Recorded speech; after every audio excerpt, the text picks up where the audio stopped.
2, 2, 2, 2, 3, 3, 4, 5, 6, 7, 8, 9. Sarrua Sésamo. Não conseguiste até ao fim. Eu sabia Não que sabe, ele ele não sabe contar até 10. 10. Foste apanhado agora. Desculpem. Chegaste a 8 e disseste não sei o que outra Depois vez. começou a Vamos dizer, começar não, outra não, vez. não, não. Foi o que disseste? Só. Pronto. Ai, amo. É mesmo incrível. Brahms. Neste dia, em 1963. Já foi há bué tão de longe. Pois foi quando mataram o Kenny. Também mataram o Kenny neste O Kenny. ano. O Kenny Caramba. Rogers. Pum, pum. Tá. São 3. 3. Pá, Pá, pá, pá, pá, pá. São Tanta quatro. teoria. Pá. São Ah, isso é Viram? 4. Oh, Tiago. Desculpa, eu só sei o 2. Não sabe contar até 4. Isto está a ser muito embaraçoso. Bom, falamos. Morreu em Cleveland. Tiago. Olha, já Nunca. tiveste- Estamos Cleveland. Nunca. Ohio, em geral. Nada. Ohio. Também já eu vi acho que ele dos nunca Açores, mas já viajou. basta. Nunca estiveste no Ohio? Não. Sim, também é verdade. Para o que é que se vai fazer ao É Ohio? verdade. É um dos flyover states, não é? Morreu aos 86 anos. Foi bom isso. Foi bom. Isso é ótimo. É fazer as contas quantos anos é que já deve à cova. 25. Nós estabelecemos aqui a idade em que se deve morrer aos 61. Foi isso que disseste, não é? Parece que sim, tem ganho. Falamos do inventor americano Garrett Morgan. Garrett. Garrett. Nasceu em 1877 em Claysville, no Kentucky. E depois morreu em Cleveland, no Ohio. Pois. Olha que Coitadinho. vida, Foi longe. realmente. Hã? Vidas tristíssimas. Ele nasceu um homem livre, mas os pais, não, quando nasceram, ainda eram escravizados, eram pessoas escravizadas, os dois, que só foram libertados com a abolição da escravatura, que na América aconteceu em 1865. Ele tinha também, tanto pelo lado do pai como da mãe, antepassados brancos, que é melhor nós não pensarmos muito bem como é que acontecia estas histórias, muitas vezes era Pois, claro. Pois. sem claro. consentimento, não é? Muitas sim. vezes, arriscaria a dizer quase sempre, não é? Desde miúdo, ele mostrou uma inteligência enorme, aqueles miúdos mesmo sobredotados, muito especiais. Só que, por causa das suas circunstâncias, até económicas e outras, e sociais e tudo mais, não pôde estudar aquilo que ele queria, no caso, engenharia. Ele era fascinado por máquinas. Nós temos andado muito por esta zona do século XIX e sabemos que é as grandes invenções e este tipo, tudo o que ele via que fosse mecânico e máquinas, ficava mesmo, mas muito miúdo ainda, ficava fascinado. E então, a sua perseverança era tão grande que ele lá arranja uma série de empregos meniais, como se dizem, manual jobs, ou seja, cartar não sei o quê, levar recados não sei o quê, mas junta dinheiro e consegue pagar ele próprio a sua própria educação através de uns explicadores que iam lá à casa dele para aprender, já que não podia ir para a faculdade nem fazer essas coisas, fazia isso.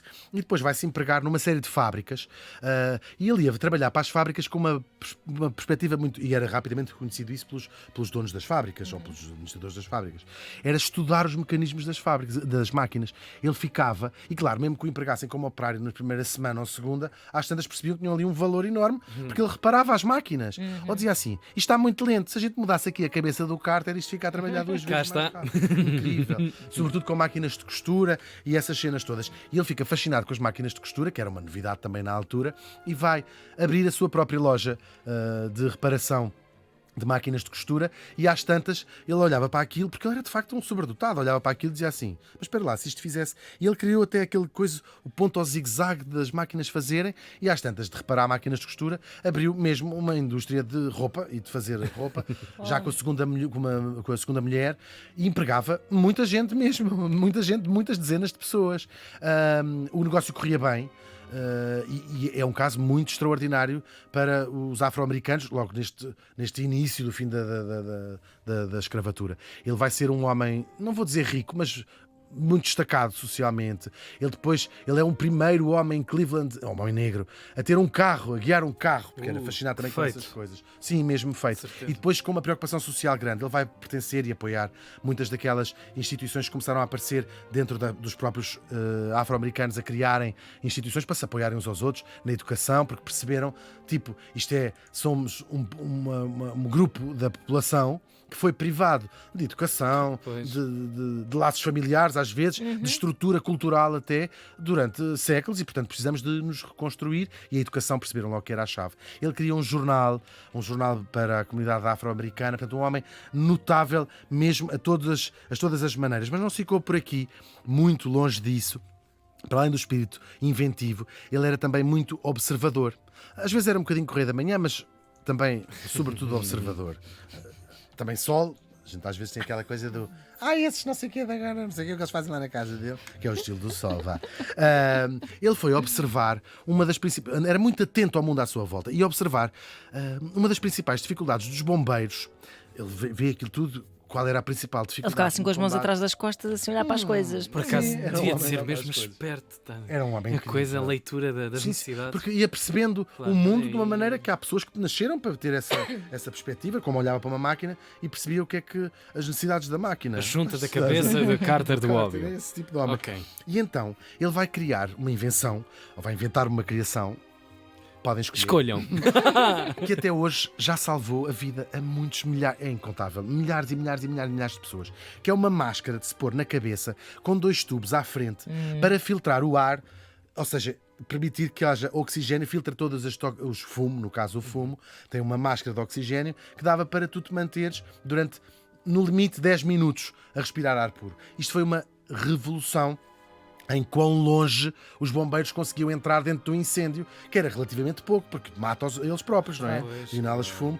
E, portanto, isto permite... Claro, isto hoje é o que nós chamamos a máscara de gás, foi ele que inventou, e permite entrar dentro de um prédio muito mais avançado para salvar pessoas. Nós não conseguiríamos contabilizar quantas pessoas isto terá salvado. Os bombeiros começaram a usá-la com muita eficácia, mas muito localmente. Ali os bombeiros que o conheciam começaram a usar. E a coisa só vai ganhar uma escala nacional com um desastre muito grave que aconteceu lá em Cleveland, aquelas derrocadas numa mina que nós às vezes vemos na televisão e que são sempre, talvez por causa do nosso imaginário de ficar soterrado, são sempre, nós sabemos, pode acontecer na Tailândia ou no Chile e o mundo inteiro acompanha Para. aquilo. E portanto isto foi o caso, foi uma coisa muito nacional, um drama enorme, e os bombeiros tentaram descer para ir buscar os mineiros que lá estavam, só que não voltaram. E portanto percebeu-se, e descia um, descia Ficaram. dois, descia três, e eles Iam começaram a ficando. perceber, não se pode descer ali, porque com certeza, e tinha sido vou explicar até o que era, eles rebentou uma bolsa de gás e portanto fez aquilo rebentar sim, e portanto a derrocada, isso tudo. E há um bombeiro que disse assim, eu vi uma demonstração de um tipo que faz umas máscaras que a gente põe na cara e a gente consegue descer porque aquilo filtra o ar. Eles disseram, ok. Bom, e este tipo, já não para imaginar, 4 da manhã, foram acordar o Garrett. Ó doutor, Sim, venha lá com as suas máscaras. Ele disse, acordou o irmão também, lá foram, e ele explicou, olha, põe-se assim, trouxe lá uma pilha delas, põe-se assim na cabeça, desce, isto filtra o ar, só respira oxigênio. E os bombeiros assim, eu não vou lá abaixo com isto. E o que é que ele exatamente Vai disse? o próprio. Vai ele Vai próprio. ele. Sim, ele e o irmão desceram, eles esperaram 5 minutos, eu não sei dizer, vamos criar suspense, 5, 10 minutos, e lá aparece o bom do Garrett com 2 homens às costas que tinha conseguido salvar. Claro, isto foi o que bastou, e os bombeiros acreditaram naquilo, puseram as suas máscaras e foram descendo. Ele próprio também foi descendo sempre, lá foi abaixo, e trouxe muita gente lá de baixo, gente que ninguém se teria sobrevivido se não fosse ele. Toda a gente conhece esta história na altura, na América, muito heroica. Claro, o que é que acontece? Eles fazem uma homenagem a todos os heróis deste dia, o chefe dos bombeiros, o chefe da polícia, mais não sei quem, com uma lacuna enorme que era a do próprio Garrett, ou seja, o tipo que no fundo salvou aquela história toda. Justiça seja feita, mais vale tarde do que nunca, e há um grupo de cidadãos que um ano depois, estamos em 1960, não vou dizer o ano, mas já no século XX, no início do século XX, que reparam, os habitantes de Cleveland juntam-se para pôr lá o nome dele, também justamente, claro. E até, eu acho que se calhar um bocadinho envergonhados, deram-lhe a medalha de ouro da cidade e até foi nomeado membro honorário dos bombeiros Para se de redimirem, não é? Cleveland. Sim. As máscaras de gás viajaram para longe, atravessaram o oceano e chegaram à Europa e vão se tornar quase o símbolo da Primeira Guerra Mundial, onde também salvaram mais de milhares e milhares de vidas, que é o que continuam a fazer até hoje. Esta invenção, claro, melhorada, continua a ser usada até hoje. Mas a história dele não se fica por aqui. Quase me arrisco fazer aquele... Nem foi por isso que eu trouxe aqui, que é uma coisa que eu adoro dizer. Lembram-se que eu disse que ele foi o primeiro negro a ter um carro em Cleveland?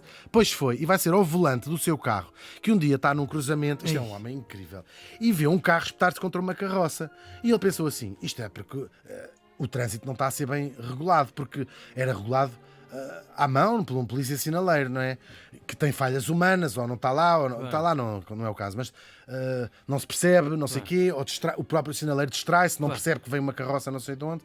Então, ele inventa uma maneira, estamos em 1922, e ele pensou numa forma de controlar o trânsito, que era pôr à beira da estrada um poste, que na América também pode estar preso num fio, que é uma caixa que tem para cada uma das direções do poste, mas na altura que ele criou era com um poste no cada lado, que para cada uma das direções do cruzamento tivesse um sinal a avisar se as pessoas podiam avançar ou não. E cria um color scheme em que a luz encarnada era para parar, a luz verde para avançar e uma luz amarela que na altura era para pararem os carros todos para os peões poderem atravessar. Claro, isto é o semáforo. Claro, hoje ainda há muita gente que não sabe para que serve a luz amarela. Exatamente. E esta hora está a ser boa, Já divulgação. viram a quantidade de tipo. Uau, coisas incrível, é verdade. incrível. Era uma coisa ainda operada manualmente, com uma manivela, portanto tinha lá ter uma pessoa, até que ele depois vende a sua invenção à General Electric, que a vai expandir, e hoje existem semáforos no mundo inteiro, como nós sabemos, e também salvam milhares de vidas, sim, incontáveis. O negócio com a General Electric não foi brilhante, mas rendeu-lhe mais dinheiro para juntar à sua fortuna. Uma fortuna que ele perdeu toda, como tanta gente, na crise económica dos anos 30. Nem isso esfriou o seu espírito inventivo, ele morreu a trabalhar num cigarro que se apagasse sozinho. Também, não ser giro. A combustão da Sim, coisa. sim, para evitar incêndios florestais. Que homem incrível. Que incrível, que cabeça. É mesmo incrível. Ele pode ter morrido pobre, mas não morreu esquecido e, pelo menos no seu tempo, era visto como um herói, sobretudo, claro, pelos negros americanos. Nós temos de acabar sempre com a nota que trazemos aqui tantas vezes, não é?